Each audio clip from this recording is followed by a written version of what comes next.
සමහර මිනිස්සුන්ට ආසාවක් තියෙනවා තව කෙනෙක්ගේ වැරදි හදන්න. ඒක කොච්චර දුරට මානසික ලෙඩක් බවට පත් වෙලාද කියනවා නම් එයාලගේ ජීවිතේ වැඩි කාලයක් වෙන් කරන්නේ ඔයාට උපදෙස් දෙන්න, ඔයා ජීවත් වෙන්න ඕන විදිය ගැන කියන්න. එයාලට ඕන විදියට ඔයා ඉන්න ඕනේ කියන මතේ ඉන්න මිනිස්සු ගොඩක් මේ සමාජය ඇතුළේ ඉන්නවා. ඒක ඔයාට කොච්චර මානසික පීඩනයක්ද කියන දේ එයාලට තේරෙන්නේ නැහැ. එයාලා හිතන් ඉන්නේ එයාලා හරි දේ කියන්නේ, හරි දේ කරන්නේ. ඒක නිසා ඔයා ඒ විදියට ඉන්න ඕනේ කියලා. එයාලා ඉන්න ඕන විදිය ගැන, එයාලගේ වැරදි ගැන එයාලට කිසිම අදහසක් නැහැ.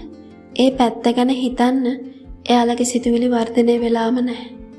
මේ වගේ මිනිස්සු එයාලට ඕන දේ ඔයා කරන්නේ නැත්නම් මානසික පීඩන විතරක් නෙමෙයි, කායික පීඩනයක් වුණත් කරන්න දෙපාරක් හිතන්නේ නැහැ.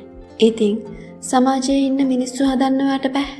ඒත් එහෙමයි කියලා කාටවත් ඕන විදිහට ජීවත් වෙන්නත් ඔයාට බෑනේ. මොකද ඔයාට හීන තියෙනවා. ජීවිතේ අරමුණක් තියෙනවා. ඔයා ඒ වෙනුවෙන් මහන්සි වෙනවා.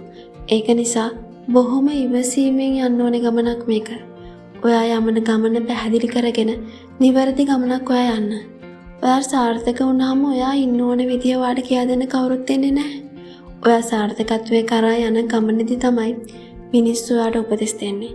මිනිස්සෙක් ඔයාගේ ජීවිතය ගැන අනවශ්‍ය විදියට හොයන වාරයක් ගානේ ඒ මිනිසුන්ට අනුකම්පා කරන්න. අඩුම ගානේ එයාලා ගැන හිතන්න එයාගේම ජීවිතයක්වත් එයාලට නැහැ.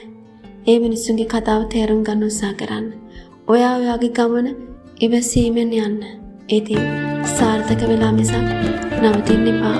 මේ වීඩියෝ එකට ඔයා කැමති නම් subscribe කරන්න අමතක කරන්න එපා.